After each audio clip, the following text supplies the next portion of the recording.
Peter Charles here of Hook Fly Fishing, and today we're going to do the gold rib hare's ear. Now this is a fairly simple tie, but it's also a very, very effective one. It has caught a load of trout over the years. And we're going to get into how this is constructed using a dubbed body, a quill wing case, and a tail, a squirrel tail in this case, with a gold rib. Now that's a fairly straightforward construction. But before we get into that, I'd like to talk about nymphs in general.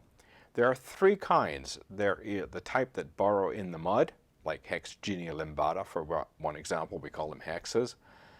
Then we have the crawling nymphs, which are very wide and flat. They're designed to crawl in and around and under rocks, so they're quite flat in design, and their legs splay out like this in order to grip the rocks. And then we have the swimming nymphs, which are slender, and they fold their legs underneath the body when they're swimming. Now when we're tying a gold rib hare's ear, we're imitating the swimming nymph, which means we want a very slender, unweighted nymph. We want it to bounce around in the current, basically. And if we use a weighted nymph for this, it can look rather dead. So this particular gold rib hare's ear is going to be tied quite slender, and we are going to pick it out to make it look like it has legs tucked underneath it. So anyway, let's get started and let's look at the materials. Okay, let's look at the hook we're using. It's a Kamasan B220 black nymph hook, size 12. You could also use a 14 or a 16 for this as well. Either one will work. Our thread is a uni thread dark brown and a 6/0. We're using some gold wire. Our wing case is turkey quill. Our tail is red squirrel. We could use gray squirrel, or we could use fox squirrel. Anything works in the squirrel family. It'll do the job. And the last bit is to do with the actual dubbing we're going to use. We could use a hare's mask. That will work fine. We actually cut the dubbing off of the ear of the hare's mask, which is where the name of this nymph comes from. But you can also buy that dubbing, and which is what I've done here. I've got some hare's ear dubbing that I've purchased that's in my box. And that's what I'll use in this case to make it simple. But if you want to be a purist about it, you would buy the mask and actually trim your own hare's ear to do this job. So let's start by laying on our base of thread. Start close to the eye and wind back. Now as I'm doing this, you'll notice this is an offset hook. The point is not lined up with the shank. As I turn this, you'll see that it's offset. Now offset hooks are excellent for hanging on to fish and hooking fish, but they're a bit more of a nuisance to tie, and you'll see as we go how that can become an issue. However, you could use a straight hook as well. You could use a standard down eye hook. It would work. I happen to prefer this particular hook, but you know, if you've got something similar, it'll work. Now our next step is to tie on the squirrel tail. So just trim off a little bit. Now you can have a little bit of fluff in the base here. So what we're going to do is put that over the garbage can and just strip out the excess. Now if you look at the points here, they're not aligned. So what I do now is I'm going to use this stacker, put the hair in the stacker, and what that does is it aligns the points of the hair. Now they're lined up, and I'm going to tie them on roughly the width of the gape. I use a pinch loop to keep it on top. I'm going to use a series of pinch loops, work it down to about half the length of the shank of the hook, then wind it back. Now at this stage of the game, I'm going to check to make sure that the tail is lined up, and if it's not, I'm going to give it a little bit of a twist to make sure it is straight. That looks pretty good. Now I'm going to grab my curved scissors and I'm going to trim that off. Now I'm ready for my gold wire. Just going to lay that in, wind forward, and then wind back. Again, you see my tail is shifted a little bit, so I'm going to take a moment to make sure that is straightened out. It's good to take a moment to look at these sorts of steps to make sure that everything's lined up and things haven't moved when you're tying. Now, as far as the next step is concerned, we're going to put on dubbing. You have some choices. You can use saliva, you can put it on dry, you can use wax. And I think for people who are starting out with dubbing, it's a good idea to use wax. And I'm just going to put this on the thread, and then I'm also going to put some on my fingers as well.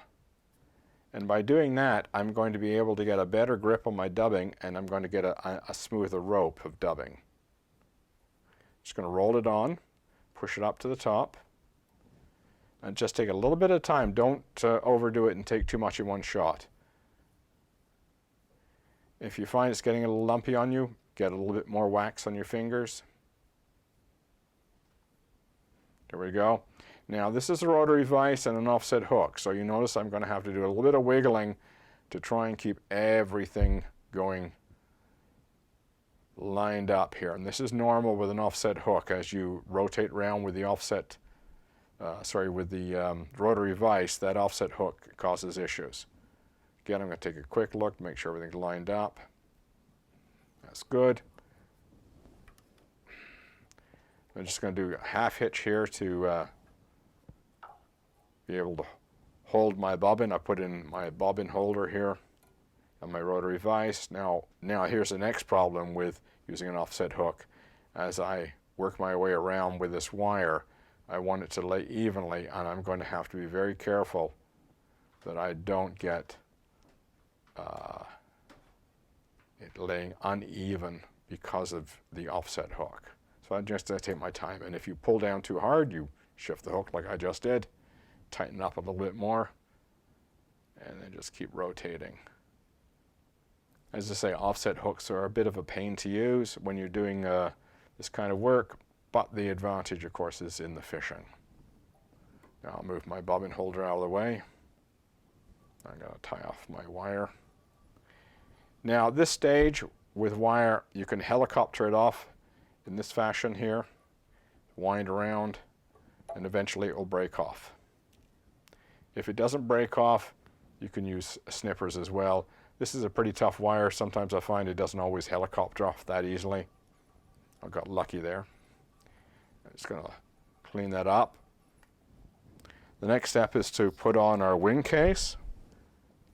Now, this quill comes in a flat colored side and a more of a dull but stronger colored side. I'm going to tie it on with the waxy looking flat side up.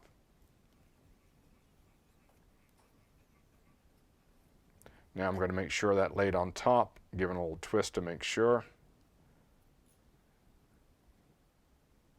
There we go, that looks good.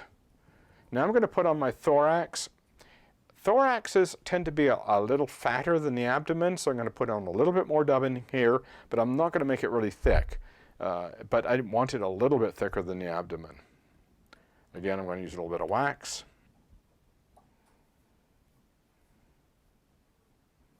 And if you're finding it's lumpy, just put a little bit of wax on your fingers, and that will help get a smoother rope. And then start winding the thorax on.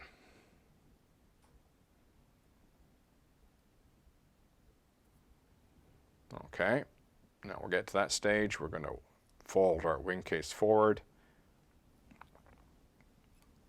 Put a couple of wraps in. Now I want to make sure it's straight. If it's straight, pull it up, trim it off. Now finish up. Get the whip finisher.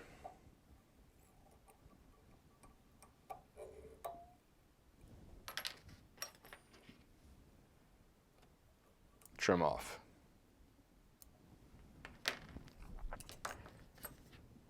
Now we've got a good bit of dubbing underneath here. We can use the point of our bodkin to pick some out. We could also use a toothbrush. We could use a gun cleaning brush. A number of ways to do it. But you want to pick a little bit out here to make it look like the legs of the nymph. Also, we want a little bit of buckiness around the abdomen to look like the gills. Now all we need to do is put on our head cement and we're ready to go. Good luck and enjoy the fishing.